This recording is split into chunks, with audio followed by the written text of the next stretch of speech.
ज़्यादा खबरों के लिए सब्सक्राइब कर बेल आइकन दबाएं। स्वागत है आपका भारत न्यूज़ पे।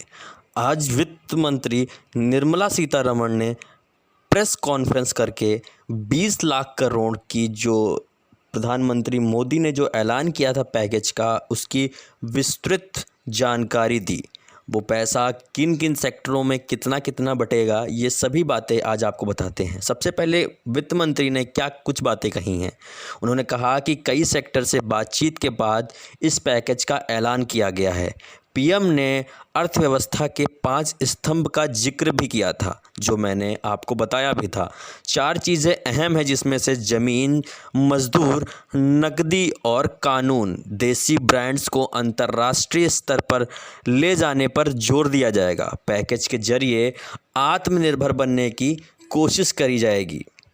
वहीं निर्मला सीतारमण ने इसमें सबसे ज़्यादा जोर दिया है एमएसएमईज़ को। उन्होंने कहा कि 3 लाख करोड़ के बिना गारंटी के लोन दिया जाएगा और घाटे वाली एमएसएमईज़ को 20,000 करोड़ का कर्ज भी दिया जाएगा।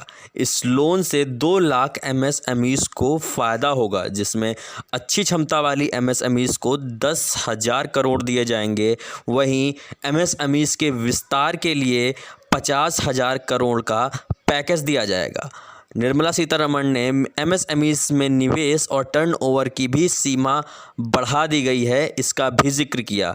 उन्होंने बताया कि माइक्रो कंपनियों के लिए निवेश के लिए 1 करोड़ पर टर्नओवर 5 करोड़ होगा। स्मॉल कंपनीज़ में निवेश 10 करोड़ और टर्नओवर 50 करोड़ होगा।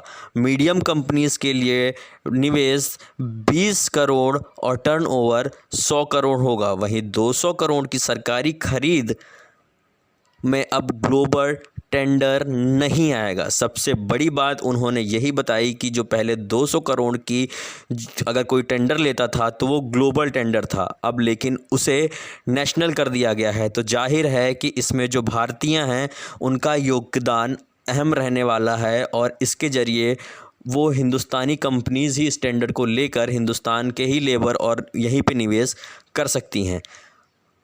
निर्मला सीतारमण ने एक बात और ईपीएफ को लेकर बड़ा ऐलान किया। उन्होंने 15,000 से कम वेतन वालों का ईपीएफ सरकार देगी, ये बताया। वहीं संस्थाओं को ईपीएफ योगदान में 250 करोड़ की मदद देने का भी ऐलान किया। अगले 3 महीने तक ये रकम मिलती रहेगी सरकार की तरफ से। उन्होंने ये भी कहा कि 3.67 लाख संस्थाओं के 72 लाख लोगों का इससे लाभ होगा। वहीं कंपनियों को 12 की बजाय 10% ही ईपीएफ जमा करना होगा। उन्होंने सबसे बड़ी बात जो कही है वो बिजली कंपनियों को लेकर कही है। उन्होंने बताया कि भारी संकट से जूझ रही बिजली वितरण कंपनियों के लिए 90,000 करोड़ रुपए की नकदी की व्यवस्था की गई है और जो बिल्डर्स प्रोजेक्ट जो अटके रहते हैं उसकी भी समय सीमा बढ़ा दी गई है। बिल्डरों को प्रोजेक्ट पूरा करने के लिए अब अधिक सीमा मिलेगा और प्रोजेक्ट पूरा करने में 6 महीने की छूट भी दी जाएगी। यानी कहीं ना कहीं एक कोशिश है उन सभी वर्गों को और सभी लोगों को आत्मनिर्भर बनाने की। साथ ही साथ उन्होंने ये भी कहा कि इनकम टैक्स रिटर्न दाखिल करने की आखिरी तारीख 31 जुलाई से बढ़ाकर 30 नवंबर 2020 कर दी जाएगी। तो ये थी आज निर्मला सीतारमण की प्रेस कॉन्फ्रेंस का पूरा विवरण। और उन्होंने साथ ही साथ ये भी कहा कि ऐसी प्रेस कॉन्फ्रेंस आगे आने वाले समय में भी जारी रहेंगी, यानी कि हमें रोज़ का रोज़ इन सारी प्रेस कॉन्फ्रेंस पे नज़र रखनी होगी कि ये पैसा किन किन सेक्टर्स को कितना कितना मिल रहा है।